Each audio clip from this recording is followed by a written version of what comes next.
దేశానికి ఏం జరిగినా మనకు అనవసరం. సియాచిన్ కొండల్లో చచ్చిపోతూ ఉంటారు అక్కడ సైనికులు. వాళ్ళు టీ కాచుకోవాలంటే 3 గంటలు పడుతుందటమ్మా. మన పత్రికలు చూసి మురిచిపోయాం దంపతులం. ఇంత కష్టపడుతున్నారా, ఇంత కష్టపడుతున్నారా. 3 గంటలు పడుతుందట.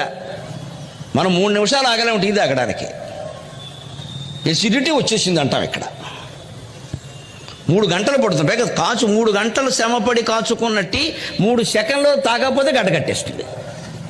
ఒక టమోటా లేదు, కోడిగుడ్డు లేదు, ఏం తీసినా మొత్తం గడ్డలు గడ్డలు గడ్డలు. సుత్తెట్టి పగలగొట్టినా పగలవు. అక్కడ మన వాళ్ళు 10,000 మంది ఉన్నారండి. మనుషులంటే వాళ్ళండి, మనుషులంటే వాళ్ళండి, దేవతలంటే వాళ్ళు. ఈ సంగతి పిల్లలకి చెప్పండి. నువ్వు ఇంజనీరు, డాక్టరు అనకండి అమ్మా, నువ్వు సైనికుడు అవ్వమని చెప్పండి. జై జవాన్, జై కిసాన్, ఈ 2 మళ్ళీ ఉన్ననాడే దేశం బాగు.